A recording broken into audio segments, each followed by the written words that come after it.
Bon, d'abord peut-être 30 secondes pour vous dire qui je suis et au fond ce qui justifie que je me trouve aujourd'hui devant vous. Disons que j'ai eu une carrière assez mouvementée et après avoir commencé dans le pétrole, je me suis pas mal occupé du pétrole algérien, j'ai fait du cabinet ministériel chez Giscard puis chez Debré. Et ensuite, j'ai beaucoup contribué à lancer le plan calcul, dont je me suis occupé pendant 6 ans en qualité de délégué à l'informatique.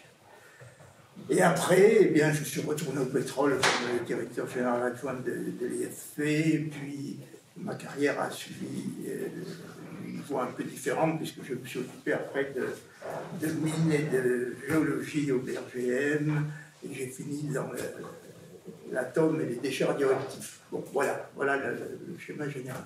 Donc ça me donne quand même une vue d'ensemble de tous ces secteurs énergétiques et informatiques. Et je vais vous raconter la triste histoire du plan calcul. Je ne sais pas, comme vous êtes manifestement d'une génération légèrement plus jeune que la mienne, qui connaît le nom plan calcul? Vous avez Ah oui, quand même, quelques-uns, c'est pas mal. Mais vous en avez certainement une idée tout à fait péjorative, puisque c'est un programme qui a échoué. Vous savez que après pendant les années d'après-guerre, les années 1950-60, il y a un certain nombre de grands programmes, de grands dessins qui ont été lancés et qui ont été, pour la plupart, réussis. Il y a eu, tout le monde a à l'esprit l'aéronautique, bien entendu, l'espace, le TGV,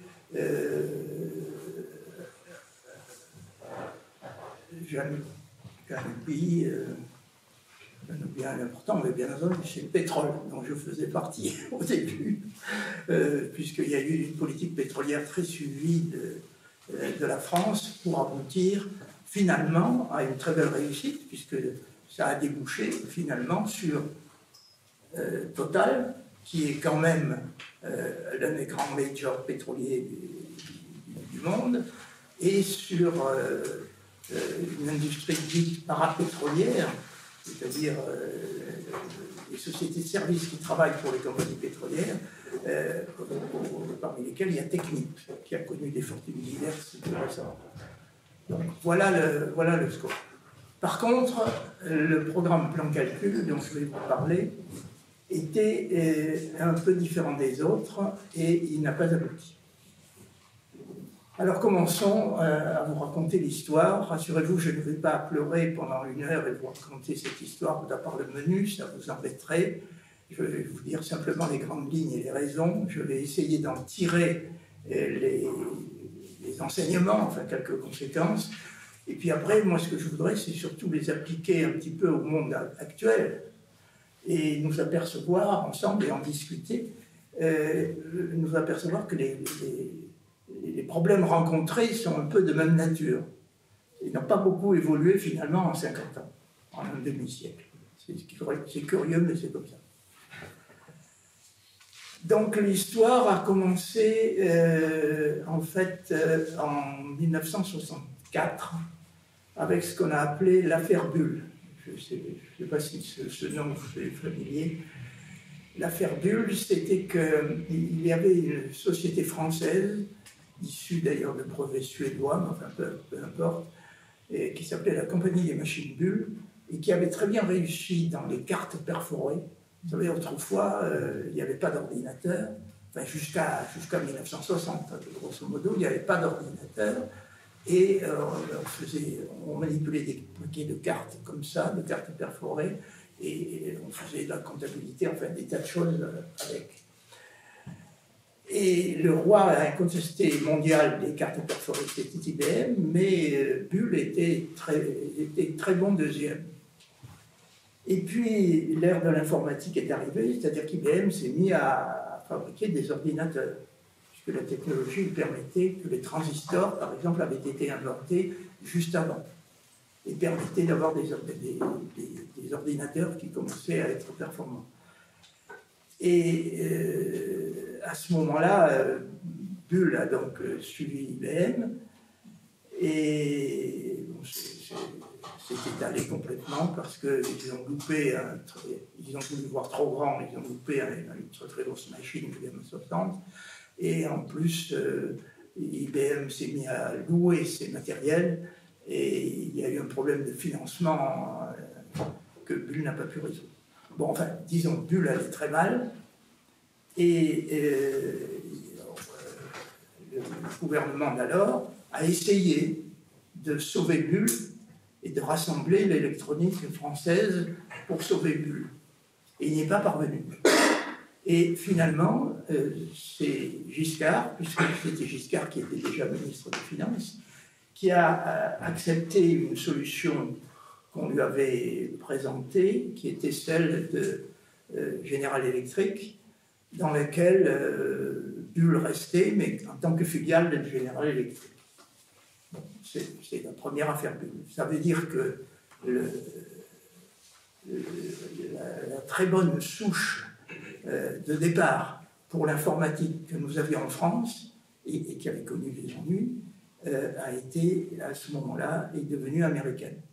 Donc, si on voulait faire quelque chose de nouveau, on ne pouvait pas utiliser Bull, puisque Bull n'existait plus. Bull, c'était devenu Bull General Electric.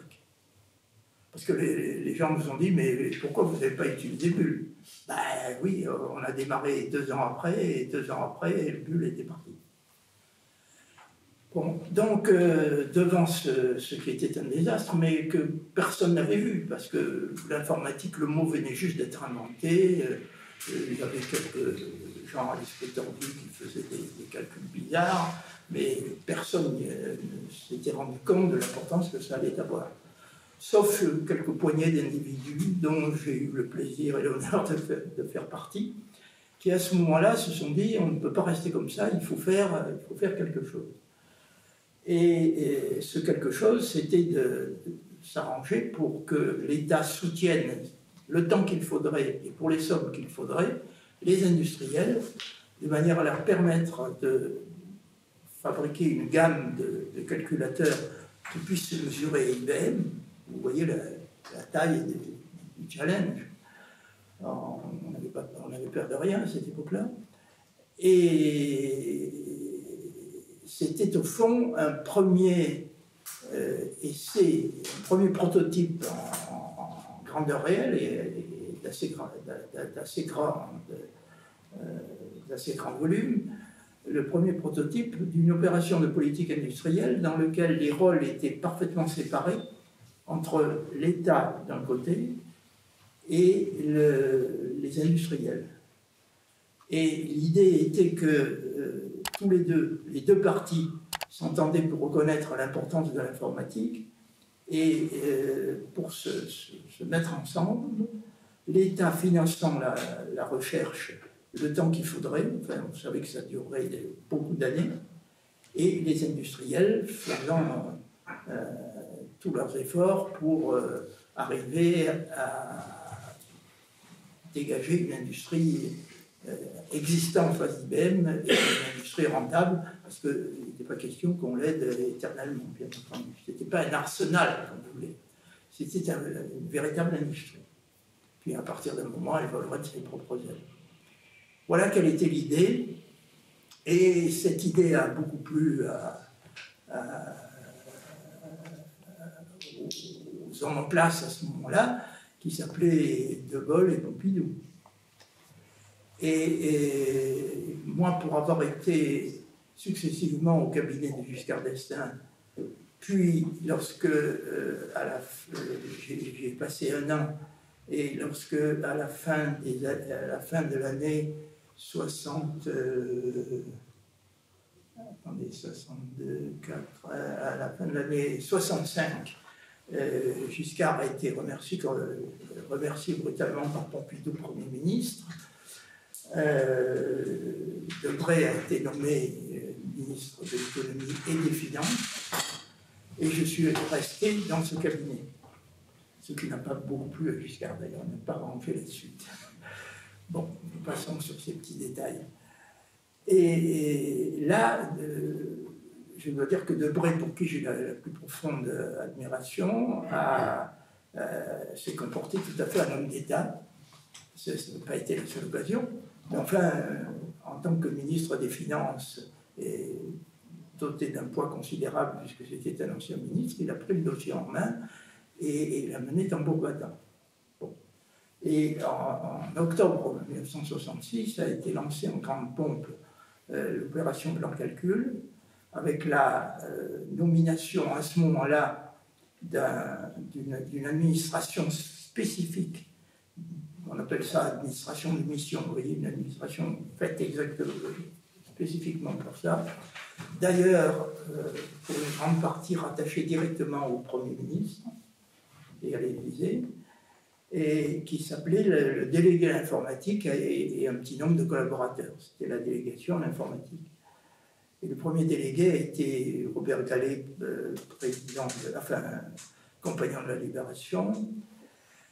Et ça a démarré en 1966. Et les industriels en face, pas tout de suite, mais à la suite de quelques péripéties, étaient les deux principales compagnies qui existaient à l'époque dans le domaine de l'électronique, c'est-à-dire le groupe CGE, Compagnie Générale d'Électricité, dirigé par Ambroise Roux, qui est un personnage que vous m'entendrez citer à quelques reprises tout à l'heure.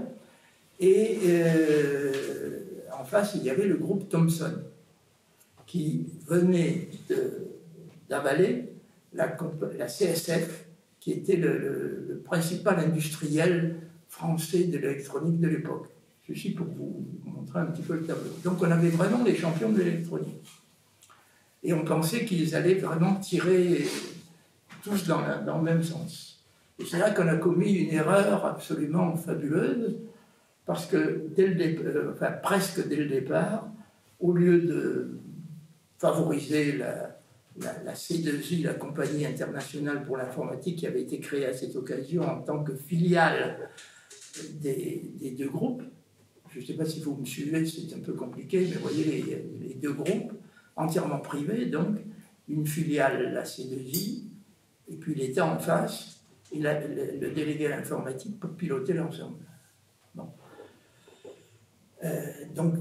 Et l'État payant les recherches de la C2I, à charge pour elle de constituer une société valable avec une équipe technique, une équipe commerciale, etc., tout ce qu'il fallait, et d'arriver petit à petit à exister. Voilà le schéma. Et c'était la première fois qu'on avait ce schéma, enfin la première fois à ma connaissance, qu'on avait ce schéma avec l'État d'un côté et les industriels de l'autre. Et on y croyait beaucoup parce qu'on disait comme ça, chacun est dans son rôle. Et si vous prenez les autres grands programmes dont je vous ai parlé, et qui d'ailleurs ont réussi, ils sont partis dans des conditions totalement différentes. C'est-à-dire qu'ils reposaient tous au départ sur de l'existant, et qui avait une histoire, une technologie, etc. Si vous preniez par exemple l'aéronautique, il existait plusieurs compagnies aéronautiques françaises de très bon niveau, la principale étant Sud Aviation, qui est devenue l'aérospatiale. Après, ça n'a pas cessé de se concentrer dans ce secteur, mais c'était déjà une excellente base. Vous voyez.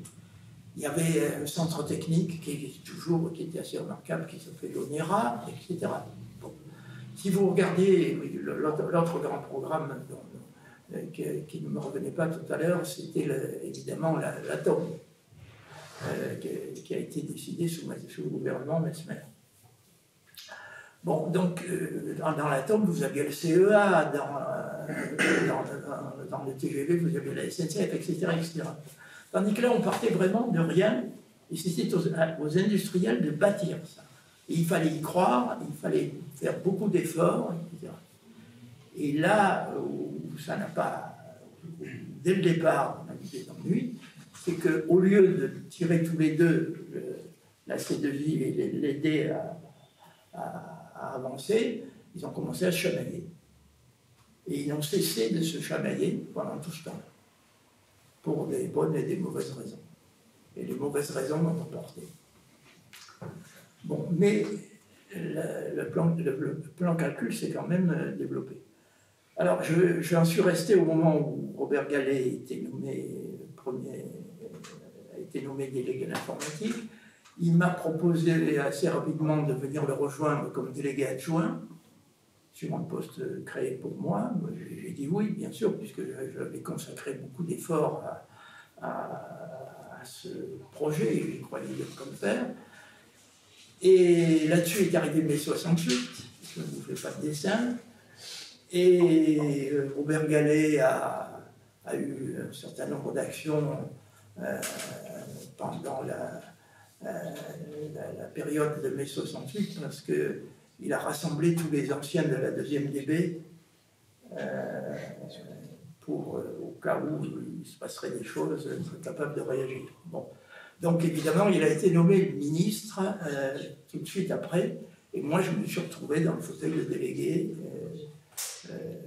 petit jeune, peu expérimenté, mais enfin bon, voilà. Et je pensais que ça serait difficile, mais je n'avais pas imaginé que je devrais me battre sur tous les fronts. Et j'ai dû effectivement me battre sur tous les fronts, pas seulement pour aider la C2I, la soutenir, etc., vérifier qu'elle travaillait correctement, que les objectifs étaient tenus, etc., etc. Ça, c'est le boulot normal. J'ai dû me battre pour que les maisons mères ne s'entre-déchirent pas trop, tout au moins au début. J'ai dû me battre contre le ministre de l'Industrie qui n'avait qu'une idée, c'était de récupérer la délégation à l'informatique et de la coller comme direction parmi d'autres au ministère de l'Industrie. Et si ça avait été le cas, on n'aurait rien pu faire.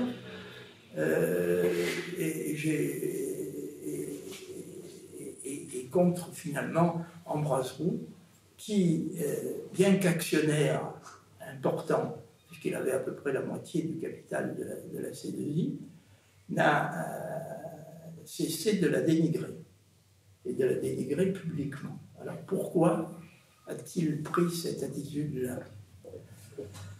Pour une raison très simple, c'est que Ambroise Roux était le champion, enfin c'était, et il aimait qu'on le dise, c'était un peu le parrain, entre guillemets, vous voyez, de l'industrie à cette époque-là. Il avait ses entrées dans tous les cabinets, etc. C'était un homme remarquable, extrêmement intelligent, séduction, etc. Enfin, vraiment un cas redoutable et très efficace. Et sa grande spécialité, c'était de, passez-moi l'expression, de traire l'État, c'est-à-dire d'essayer de se ménager des marchés dans lesquels il pourrait vendre des choses à l'État à un bon prix, disons, un prix bien rémunérateur. Et ça marchait très bien. Et son domaine de prédilection, qui était l'énorme vache à lait du groupe, c'était les centraux téléphoniques. Or, les centraux téléphoniques, à cette époque-là, sont passés électroniques. C'était autrefois des barres qui s'entrecroisaient, qui étaient tic, tic, tic, etc. Je ne sais pas si vous avez vu ça dans les vieux films, là. Sous les Tuileries, vous avez des kilomètres, en fait, kilomètres, j'exagère un peu, de souterrains dans lesquels étaient des centraux téléphoniques. C'était extraordinaire. Et Thomson, étant électronicien, étant le grand électronicien français, a dit « mais moi je veux aussi rentrer dans les centraux téléphoniques ». Et ça, Ambroise Roux considérait ça comme un crime de lèse-majesté complet, impossible d'accepter que quelqu'un vienne lui discuter sa pitance, et donc il a cherché à faire le maximum de nuisances à Thomson. Et comment faire le maximum de nuisances à Thomson? Eh bien, c'est très simple. On l'attaque sur l'endroit où il est le plus exposé. Et on le descend. Et l'endroit où il était le plus exposé, c'était l'informatique. Parce que Thomson était l'actionnaire de référence C2I est chargé de surveiller l'opération industrielle, etc. Donc était responsable en quelque sorte de la qualité de la C2I, du développement de la C2I. Donc en torpillant la C2I et le plan calcul, on démontrait que Thomson n'était bon à rien et on pouvait déstabiliser le groupe Thomson. Et son but, c'était de déstabiliser le groupe Thomson pour pouvoir récupérer la CSF que Thomson lui avait soufflé sous le nez. C'est aussi bête que ça. Et pour cette raison-là, il s'est mis alors à faire une campagne de dénigrement absolument extraordinaire partout, et en expliquant que on n'était pas encore, la C2I ne gagnait pas encore de l'argent, etc., et qu'on voulait s'allier avec les Allemands, et que c'était pas bien, etc., etc. Voilà. Et il a été très persuasif, puisque finalement, ce qu'il a fait n'a pas eu d'effet tout le temps que j'ai eu ma potion magique. Ma potion magique, c'était le soutien de l'Élysée et aussi de Matignon dans la foulée. Et donc, chaque fois que j'avais des problèmes, j'actionnais mes correspondants à l'Élysée et à Matignon, et on arrivait à peu près à les résoudre. Mais le jour où Georges Pompidou est mort très brutalement, vous savez qu'il a été foudroyé en quelques mois alors qu'il était président de la République, eh bien les choses ont changé, et un nouveau président est arrivé en personne de Giscard, qui lorsqu'il est arrivé, était déjà convaincu par Ambroise Roux. Alors ne me demandez pas comment il a été convaincu, je n'en sais rien, et je n'en dirai rien officiellement. Et Giscard d'un trait de plume a supprimé, a tout supprimé, au profit d'une solution qui lui avait été présentée, qui avait été montée par la CGE avec les Américains d'Honeywell pour faire d'Honeywell-Bull plus exactement, pour faire de Bull General Electric transformé en Honeywell-Bull. Vous voyez, et on change le tiret de place, là, ça change tout. Et on a fait passer Honeywell-Bull pour une société française indépendante dans le groupe Honeywell, ce qui n'était pas le cas. Donc ça n'a pas marché. Ça a duré 20 à 30 ans largement pour voir la décrépitude de la société Bull, qui a complètement disparu finalement et qui a coûté fort cher à l'État. Alors que le plan calcul n'avait pas encore abouti à la rentabilité de la C2I, mais c'était impossible en 6-7 ans de rendre rentable un concurrent IBM. Totalement impossible, et tout le monde le savait. Et par contre, nous avions jeté les fondements d'une informatique européenne, puisque nous avions conclu un accord intime, qui est notamment une gamme commune, on avait mis tout en commun, avec la filiale, enfin la branche informatique de Siemens et avec la branche informatique de Philips.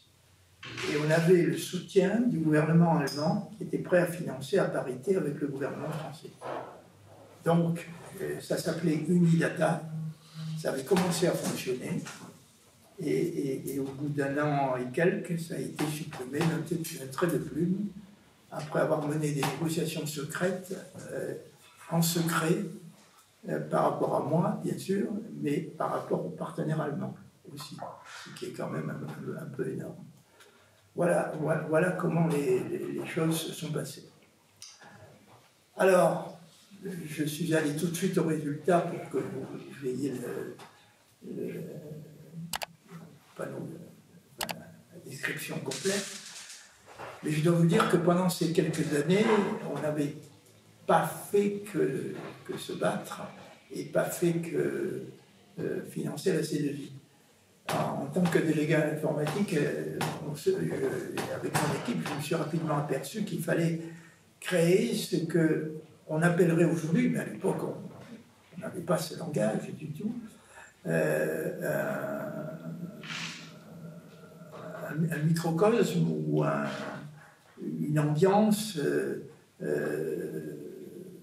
enfin comment on appelle ça, je ne sais pas le mot actuel, enfin, un ensemble de sociétés informatiques, vous voyez, un monde informatique général et pas limité à une seule compagnie, bien entendu. Il fallait tout un ensemble. Donc on a essayé de promouvoir des petits fabricants de petits ordinateurs, de terminaux, etc., etc. Qui bien entendu tout ceci a disparu quand la délégation a disparu. On avait essayé de lancer l'informatique à l'école déjà, en prévoyant que ça serait nécessaire un jour. Et donc l'éducation nationale avait commencé à faire quelques expérimentations.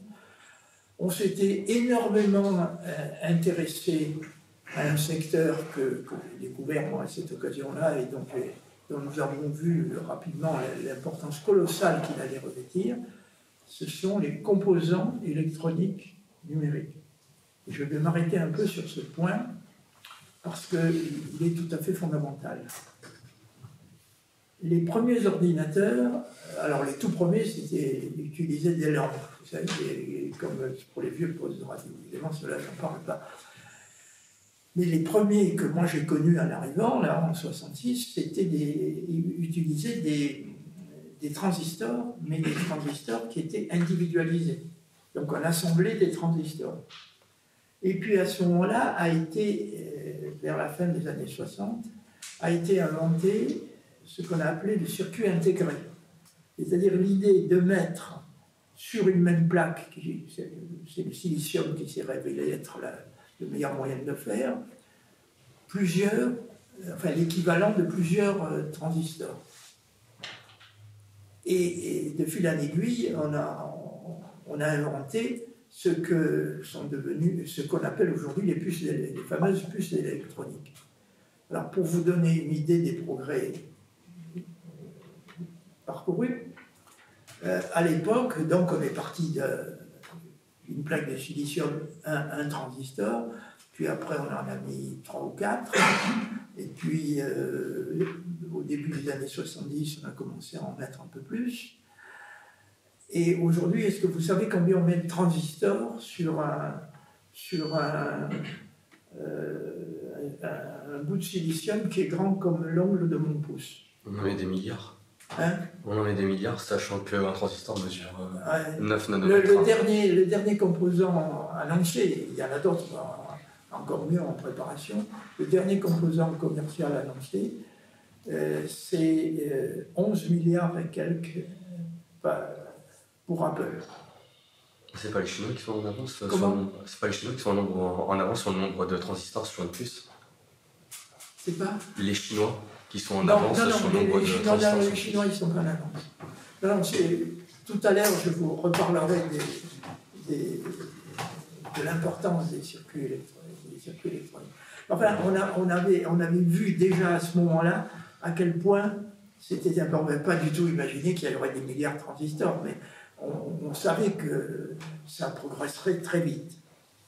Et on savait qu'une industrie des ordinateurs ne pouvait exister que si elle maîtrisait l'amont, c'est-à-dire ce qu'on appelle maintenant les puces électroniques. Et ce principe-là est toujours valable. Et à l'époque, je me souviens de batailles homériques parce que naturellement nos chers industriels voulaient se débarrasser de leur filiale composant parce qu'ils trouvaient que ça ne gagnait pas beaucoup d'argent. Ça vous montre la vision qu'ils avaient. Ce qui est caractéristique dans cette histoire, c'est que la vision à long terme, j'ai l'air de me flatter en disant ça, c'est nous qui l'avions à la délégation, mais ce n'était pas les industriels. Alors que ça aurait dû être exactement l'inverse. Mais je n'y peux rien, vous n'êtes pas obligé de me croire, mais enfin je vous dis quand même, parce que c'est ce que j'estime être la vérité. Bon, donc on avait vu que ces composants électroniques étaient très importants, et lorsque nos industriels ont voulu vendre leurs composants à des Américains, bien entendu, je me suis formellement opposé et je leur ai interdit de le faire. Ça a arrangé les relations, par exemple. Vous voyez. Bon, ensuite, même chose dans le logiciel. Lorsque il y avait des sociétés de logiciels, ce que nous avions baptisé les sociétés de services et de conseil informatique. Maintenant, je ne sais plus très bien comment on les appelle, mais enfin, heureusement, nous en avons quelques-unes qui sont encore très belles, mais elles ont, par exemple, Capgemini, mais elles ont été créées à cette époque-là. Et Serge Gams de Capgemini est resté un ami permanent avec moi, parce qu'on avait on s'entendait bien, on avait une estime réciproque l'un pour l'autre. Et c'est à ce moment-là qu'il a lancé tout ça. Et nous avons développé le secteur software qui après s'est appelé logiciel, encore un mot trouvé par la délégation, qui a eu un succès inattendu, le logiciel.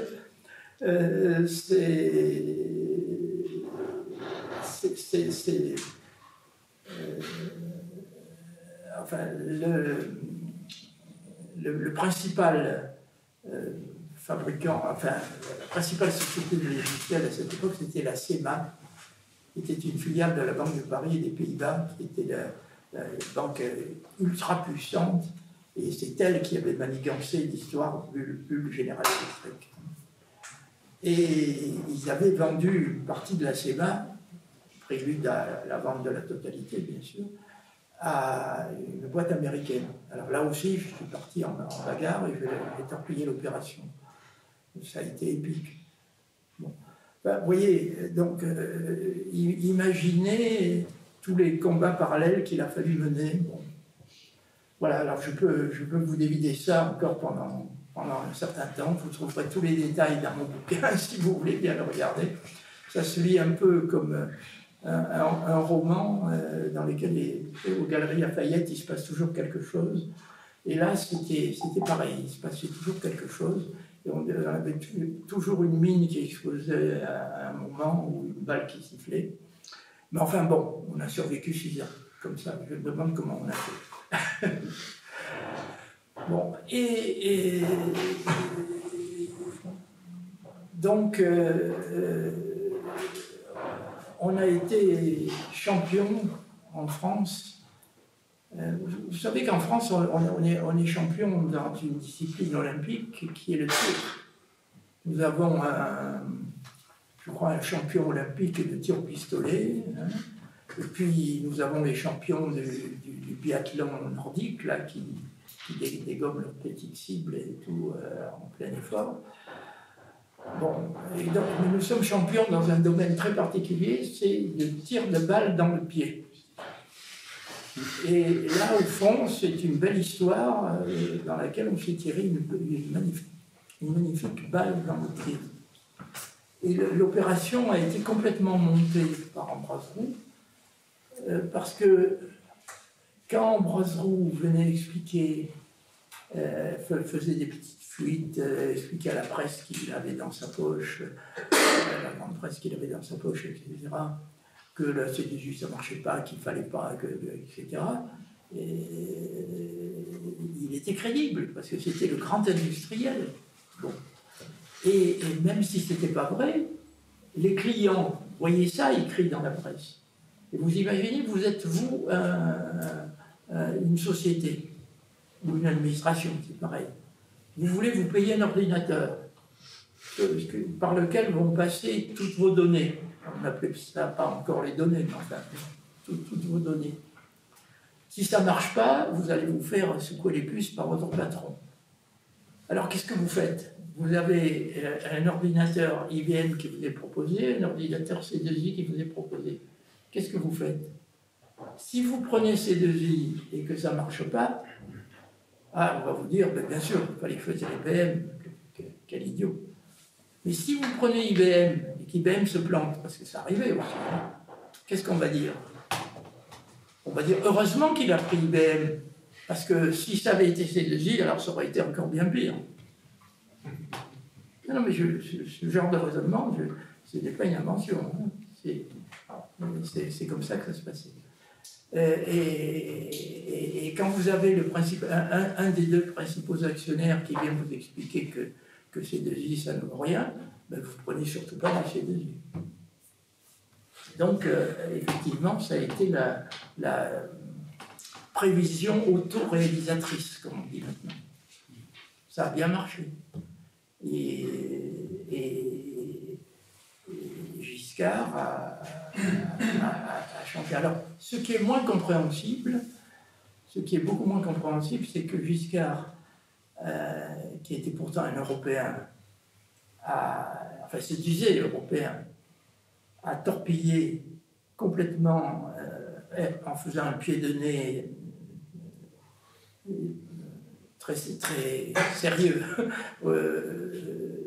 la coopération européenne qu'on avait montée, parce que je ne sais pas quelles sont vos opinions concernant l'Europe, mais permettez-moi de vous dire qu'en matière informatique, au point où on en était, tout seul on ne pouvait rien faire. Il fallait il fallait être appuyé sur des marchés sur lesquels on pouvait obtenir un certain soutien préférentiel pendant un certain temps. Parce qu'une politique industrielle doit comporter aussi ce genre de soutien pour être efficace. Donc, l'alliance avec les Allemands et les Hollandais était le moyen de bâtir quelque chose qui pouvait exister en face du géant IBM. Comment a fait Airbus? Au même moment, les Français et les Allemands s'entendaient sur Airbus. Et ils ont réussi à faire la pige à Boeing. Alors, je ne dis pas qu'on aurait réussi à faire aussi bien qu'Airbus, parce qu'il faudrait se lever le matin pour faire ça. Et surtout, Airbus ne partait pas de rien, et donc on partait de rien. Mais c'est quand même une nécessité.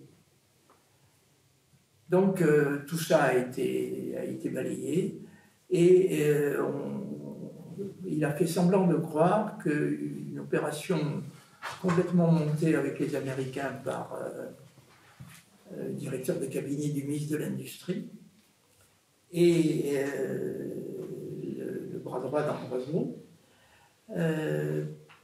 pouvait être un substitut, alors que ce n'était pas possible, puisque Honeywell Bull avait l'air d'être indépendante d'Honeywell, puisque théoriquement les Français possédaient 51% d'Honeywell Bull, mais en fait toutes les décisions étaient prises par Honeywell.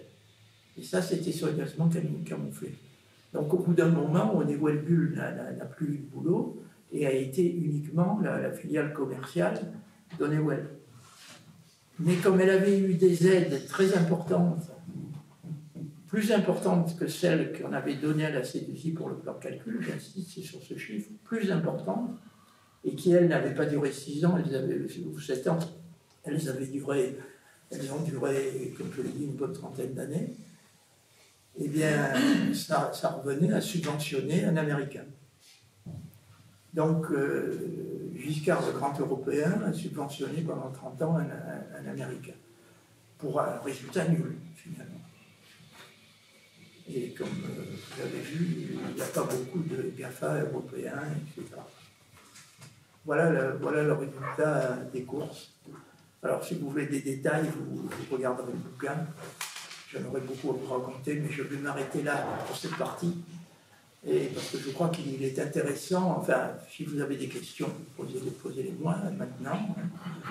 Et je voudrais en venir à la situation actuelle, qui, je pense, vous intéressera davantage. Mais il fallait d'abord que je vous explique ce qui s'était passé. Autrement dit, contrairement à ce que tout le monde pense, le plan calcul n'a pas échoué. Le plan calcul avait même réussi tous ses objectifs. Simplement, il a été complètement sabordé par la conjonction Ambroise-Giscard de la manière dont je l'ai décrit. Voilà.